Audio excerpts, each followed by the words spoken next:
Esse é o Ancapso e nós vamos falar agora sobre as tarifas do Trump, sobre uma outra perspectiva, né? Eu já fiz um vídeo mais cedo explicando o problema das tarifas do Trump, falei porque eu acho que é um erro dele, ele está fazendo merda no final das contas, porque tarifas, na verdade, é um preço que quem vai pagar é o americano, é o povo americano, isso vai enfraquecer o governo dele, isso vai gerar problemas para ele e não vai trazer o ganho que ele espera, ele está errado no que tange às tarifas. Mas, para ser justo nessa história, eu tenho que dar o outro lado da história, né? A explicação sobre o tal do Acordo de Mar-a-Lago, que seria a proposta que o Trump tem para resolver o problema do dólar. Então vamos entender esse caso do Acordo de Mar-a-Lago e o que o Trump poderia fazer para resolver isso sem tarifas e que seria mais difícil, mas seria uma solução eficiente. Ao contrário, ele preferiu usar as tarifas, que não vai resolver o problema e vai gerar mais problemas ainda. Vamos entender o que é essa explicação teórica, o que está por trás dessas tarifas do Trump, né? Essa notícia foi sugerida por Só Tomo Café no Trabalho, a Stormy Daniels do Peter e várias outras pessoas. Obrigado aí ao pessoal que sugeriu notícias lá no nosso site, no visãolibertaria.com, e obrigado a você que está assistindo o nosso vídeo. Se você gosta do nosso conteúdo, por favor, deixe o seu like e se inscreva aqui no canal, né?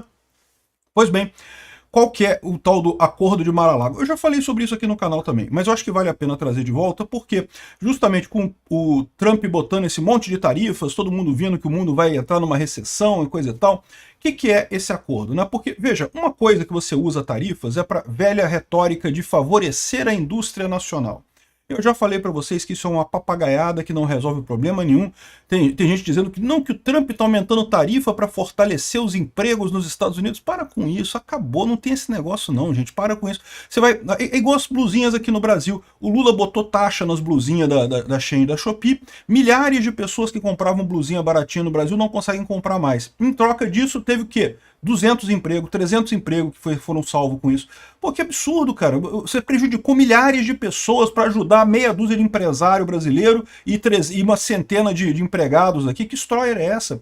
Essas pessoas têm que procurar outros empregos. Esse recurso está sendo desperdiçado no Brasil. Esses empresários têm que abandonar o negócio deles. Se eles não sabem fazer comércio bem, tem que abandonar o negócio deles e fazer outra coisa. Plantar batata, plantar laranja, sei lá, fazer uma outra coisa da vida deles. Eles não servem para comércio. Se precisa de taxa de importação para sua indústria funcionar, você falhou na vida, né? Venda a sua indústria e vai fazer outra coisa. O ponto é esse, né? Essa ideia de que vale a pena você sacanear toda a sua população, proibir todo mundo de comprar coisa, botar tarifa em todo mundo para ajudar uma meia dúzia de pessoas para dizer que tem indústria nacional, é uma besteira. Ah, mas é para questão de guerra, se a gente tiver uma terceira guerra mundial, tem que ter indústria no país e coisa e tal. Lorota, esquece isso. Todas as linhas de produção, todas as cadeias produtivas passam por inúmeros países hoje em dia. Não tem como nacionalizar tudo. Nunca teve, na verdade, na história da humanidade, nunca teve essa situação de você ter tudo no mesmo país e coisa e tal. Sempre se dependeu de alianças, de acordos, de você fazer alguma forma de atender a sua indústria, porque não adianta, nem os recursos tem todos em um lugar só. Então não existe isso de proteção contra a guerra ou proteção contra uma pandemia, né, trazendo todas as indústrias para o seu país, né? Isso é um erro, isso tem até um nome, mercantilismo. Era uma coisa que acreditava-se que era boa, lá em 1800 ela vai pedrinha e já foi abandonada essa história de mercantilismo. Isso é uma besteira, isso não resolve problema nenhum, todo mundo já viu que só piora a situação no final das contas, né? Essa estratégia não é, porque isso já é jogado fora na história. O que me assusta é ver um monte de gente aqui no Brasil que concorda com isso, que acha que não, que o Brasil tem que subir impostos para proteger a indústria nacional. Eu quero que o empresário nacional se foda, todos eles. Se você não consegue ter uma indústria competitiva com os produtos chineses, fecha a porra da indústria e vai plantar batata, cacete. Não vai ficar sacaneando as pessoas todas porque você não consegue ser produtivo e competir com os chineses, pô. Ah, mas o problema é os impostos brasileiros. Ah, beleza, então você critica os impostos brasileiros. Você não pede mais impostos para as outras pessoas, você pede menos imposto para a sua indústria. Isso eu concordo, tem que diminuir imposto no brasileiro mesmo. O imposto brasileiro é um absurdo. Agora, querer botar mais imposto para você continuar vivo, não, porra, vai fazer outra coisa da vida, bicho. Tu falhou, tu é um merda, não consegue, né? Pede outra coisa aí, vai fazer outra coisa. Enfim, mas, de novo, isso aparentemente não é o que o Trump está falando, embora seja o sonho dourado de muitos nacionalistas brasileiros, a famosa direita sossa do Brasil, né, os socialistas de direita do Brasil, que adoram essa coisa, não, que tem que proteger a indústria nacional, bota imposto, não sei o que lá. Essa galera esquece, essa galera está no século XIX, lá em 1800 ela vai pedrinha, esquece isso, já foi abandonada há muito tempo. O que o Trump está falando é sobre o tal Acordo de Mar-a-Lago, né? E tem uma thread aqui do Students for Liberty que é bem interessante, porque ele começa explicando exatamente o que é aqui, ó. Não, as tarifas do Trump não é só sobre comércio, não é sobre isso, né? É parte de um plano mais elaborado. Você começa a ler aqui, eu falei, caraca, não acredito que o Students for Liberty vai defender o plano do Trump, e realmente não defendem. Eles explicam a parada toda, mas chegam à conclusão, no final das contas, que pô, que é uma bosta isso, que não resolve problema nenhum, né? Mas enfim, o que eles explicam aqui é o seguinte, qual que é o atual sistema, né? O sistema atual é o dólar como moeda de comércio mundial. Os Estados Unidos é a grande polícia do mundo, é o país que banca, né, toda a segurança do mundo, do comércio mundial e coisa e tal. Isso é uma coisa cara, não tenho dúvida nenhuma. O Trump vive reclamando de que, não, porque os Estados Unidos gasta muito para ajudar outros países e não sei o que lá. E é verdade, gasta muito, mas eles esquecem de dizer a parte em que os Estados Unidos ganha muito com isso também, né? E o fato do dólar ser a moeda mundial dá muita vantagem para os Estados Unidos. Ele fala aqui que o dólar é a moeda de reserva global. Muitos países estrangeiros querem ter dólares não para comprar produtos americanos, mas para poder comprar outros produtos de outros países, né? Quando um brasileiro compra produto na China, tipicamente se paga em dólar, né? Então, ou seja, o dólar é usado para isso daí. O resultado disso é uma massiva demanda por dólares. Os países querem dólares, né? E como é que eles conseguem esses dólares? Bom, os Estados Unidos compram coisas. Os Estados Unidos têm déficit comercial. Compra mais do que vende para esses países. E não tem problema nenhum, porque como eu falo para vocês, essa ideia de que é só o dinheiro que tem valor é uma ideia errada. Quando alguém nos Estados Unidos compra alguma coisa do Brasil, ele recebe essa coisa. Tudo bem, o dinheiro dele foi para o Brasil, mas a coisa saiu do Brasil e foi lá para os Estados Unidos. Então o valor é mantido nessa história. Os dois lados ganharam nessa transação, não foi só quem recebeu o dinheiro que ganhou, né? Ou seja, no final das contas, esse acordo do dólar como moeda de reserva é muito bom para os Estados Unidos, porque os países ficam querendo receber dólares, então querem vender para os Estados Unidos, acabam vendendo mais barato, conseguindo um preço melhor para lá e coisa e tal. Os Estados Unidos têm déficit na balança comercial, mas os americanos compram muita coisa que aumenta a riqueza deles, eles vivem muito bem por lá, né? Isso parece um acordo muito bom, e de fato é, né? Os Estados Unidos enviam um monte de papelzinho verde para o exterior, né? Ele está falando da dólar, né? Papelzinho colorido, lastreado em honestidade de político. Em retorno, ele recebe computadores, carros, roupas, iPhones, óleo e mais um monte de coisa. Isso é um privilégio, né? Mas tem um problema. O problema é que isso começa a gerar um déficit público americano enorme.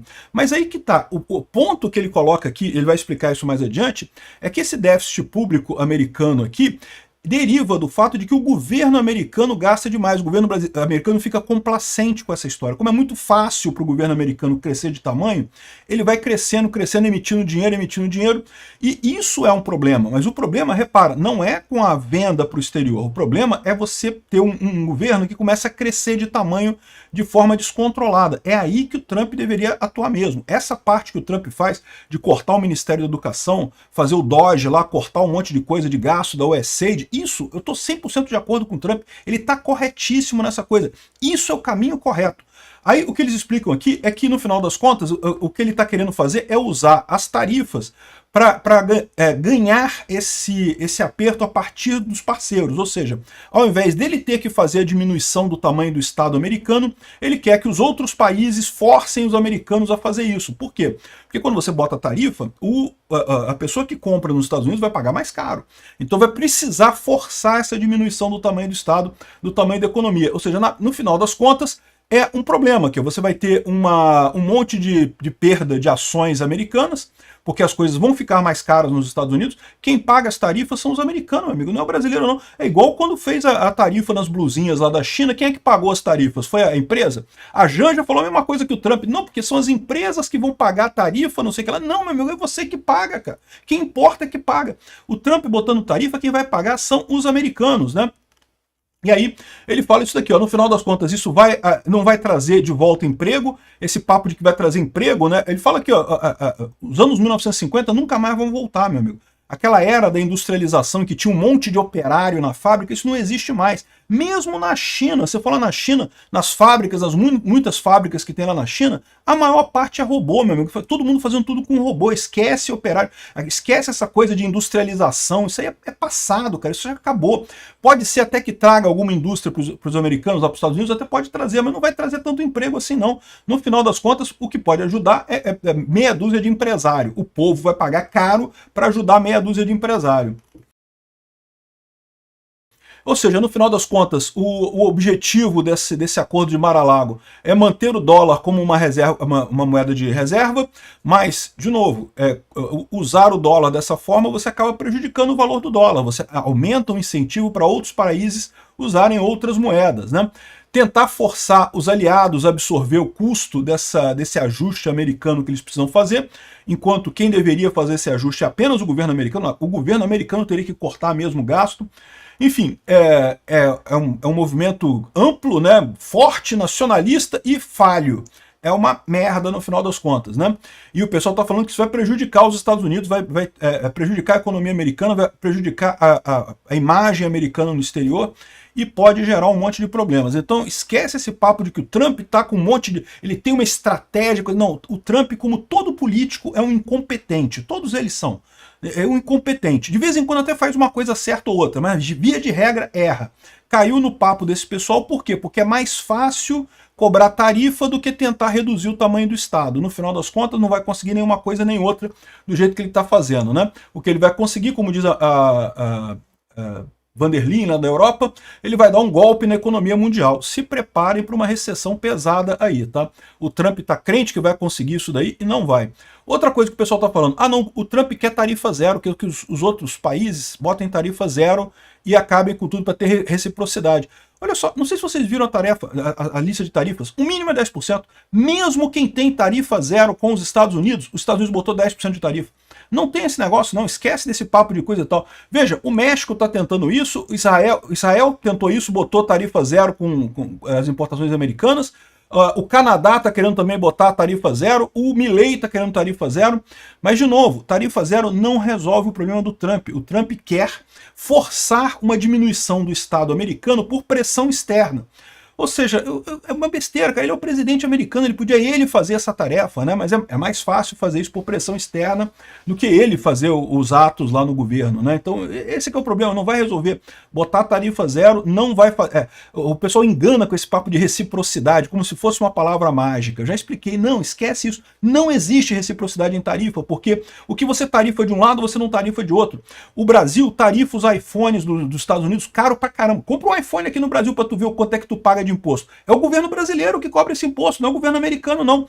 Agora, o governo americano vai botar a mesma tarifa no iPhone brasileiro? Não, não faz sentido, porque o Brasil não exporta iPhone, o Brasil não produz iPhone, não produz porra nenhuma. As tarifas são sempre desencontradas, você bota tarifa em algumas coisas no país e o outro país bota em você outras tarifas em outras coisas.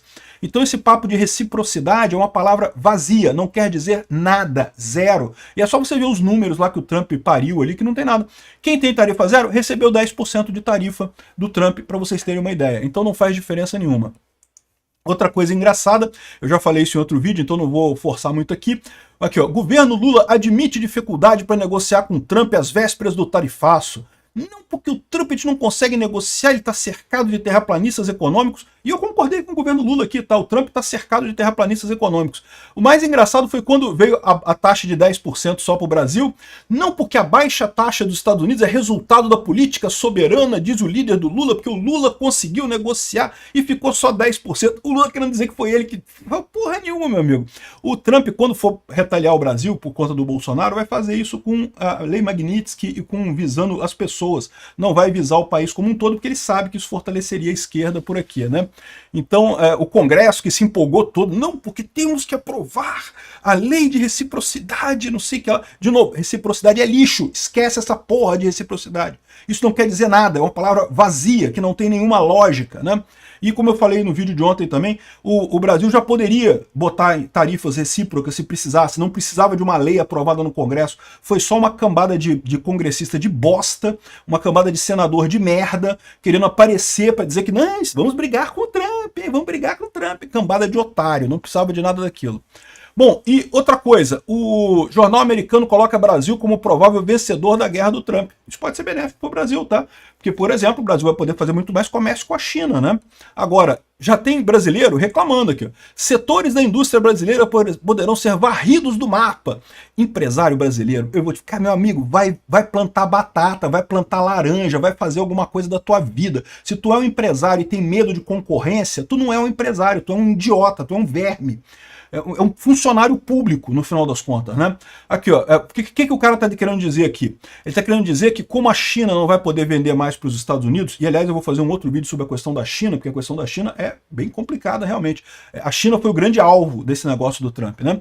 Como a China não vai poder vender para os Estados Unidos, ela vai tentar vender para o Brasil. Então o medo dele é que os chineses vão tentar vender para o Brasil e aí vai destruir a indústria brasileira. Olha só a mentalidade dos, entre aspas, capitalistas brasileiros, né? O povo brasileiro, se tiver mais produto chinês mais barato, pô, é bom para todo mundo, cara, é ótimo para todo mundo. Ah, mas não pode, porque a minha indústriazinha aqui, eu não vou poder mais viajar para Miami para passear, para curtir as óperas em Paris, porque eu vou ter que fechar minha indústria aqui no Brasil. Caraca, se sua indústria é ineficiente, fecha mesmo, pô, não tem esse negócio não. Ou então cobra do Lula reduzir os impostos aqui no Brasil. Já tem gente, mesmo com essa tarifa, olha só, mesmo sem o Brasil ter sido afetado por essa tarifa, já vai ter empresário brasileiro socialista de direita querendo aumentar a importação de produto da China, hein? Escreve o que eu tô te falando, hein? Sócia de direita é uma praga. Obrigado por assistir o vídeo até o final.